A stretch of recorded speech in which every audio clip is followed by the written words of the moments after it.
Hi all! Recently, I had the opportunity to attend the Mun ceremony of my cousin brother, Shomit. It was one of the most enriching experiences I have witnessed. It was not just a celebration, but it was like watching a child take a real time step into the world of discipline and learning. So, today I will take you through the Mun ceremony, why it's important, and all the traditions that make it a powerful rite of passage in our Indian culture.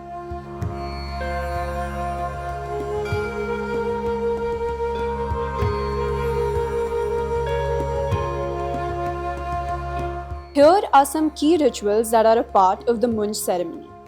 Sankalp, which is when the family takes a vow to perform the ceremony with devotion. Panchgavya Snan, a sacred bath with milk, curd, ghee, cow urine, and dung to purify the boy. Haldi ceremony, which is when the turmeric is applied to the boy's body to mark auspiciousness. Mundan, also known as Shikha, when the head is shaved except for a tuft, signifying spiritual readiness. Antim Bhojan, a heartfelt last meal with the mother, symbolizing the end of childhood.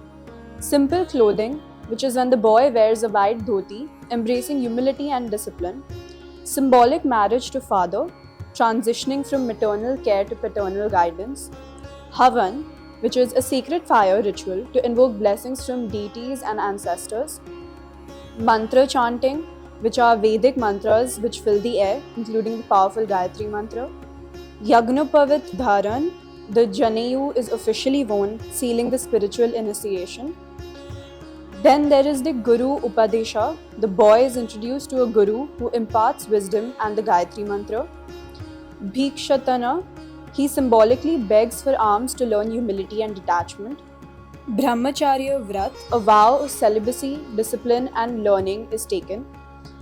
Then there is a celebratory feast when the entire community joins in for blessings, food, and joy.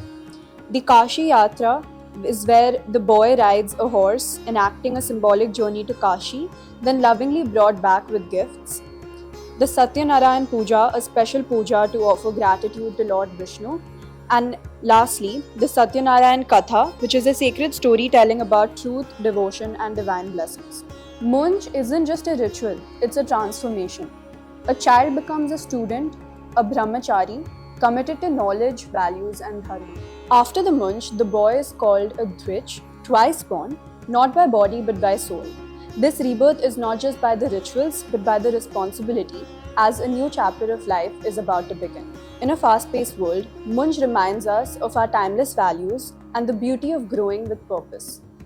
I hope you liked this quick and short introduction on the Munj ceremony and follow Weekly for more such content.